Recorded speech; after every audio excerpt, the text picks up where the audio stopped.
Yeah, absolutely. I think of myself as a man of many talents. Played, left tackle, right tackle, and go out there and hit the dance floor, bake some cakes, in my spare time. So, they sat me and Gus right next to the dance floor. So obviously they had some inkling of what was going to happen. So I'll gladly take those compliments.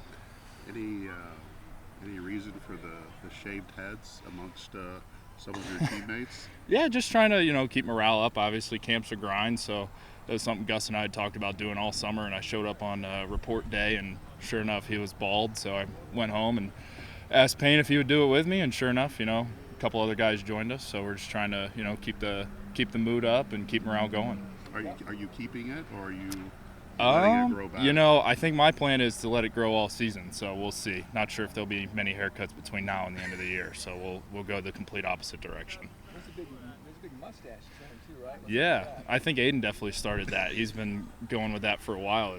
Jail even let him keep it for the wedding, so following in the leader's footsteps. So we're trying to have a unified front on the mustache. So.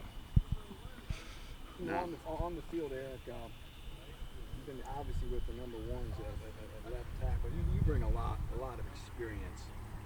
Just talk about the development of the line so far and maybe how big these changes be. Yeah, I think we have a ton of depth compared to what we've had in the past. I think we've been building that the last couple of years. We got a lot of guys who can play, a lot of competition between those first couple lines, and it brings out the best in us every day. So I think we've got a lot of guys who can play, a lot of guys who have played a lot of football, like you mentioned, and then we've got some guys who have a lot of talent who are going to show it in the games as well.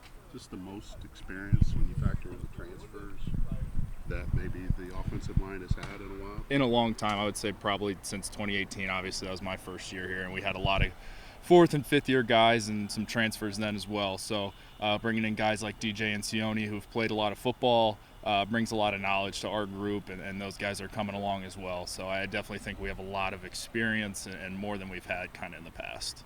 Just your progress and development. Offensive linemen have to be patient because they're usually redshirt, and it's a long career for you guys. But just how's your journey been to get to this point where you are counted on as the kind of an anchor on this line? Yeah, absolutely. It was definitely a 5-year plan for me when I showed up. I was 250 some pounds and wasn't really expecting to play. Kind of got thrown into the fire in 2019, a little bit more in 2020, and then kind of took a step forward last year and trying to take another big step forward this year.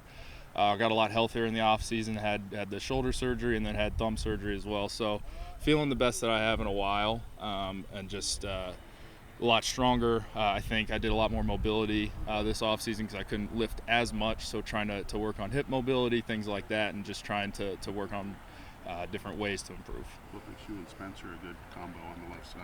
I think we work well together. Obviously, we had a couple games last year working together, and I played a bunch of left tackle last year in and out of practice. So we've had those practice reps, those game reps, and we kind of see things the same way in terms of seeing what the defense is going to do. Kind of have a similar level of experience in terms of knowing what they're going to do. Maybe who's coming off the edge. Are the backers coming? Are they going to run a game? Those kind of things.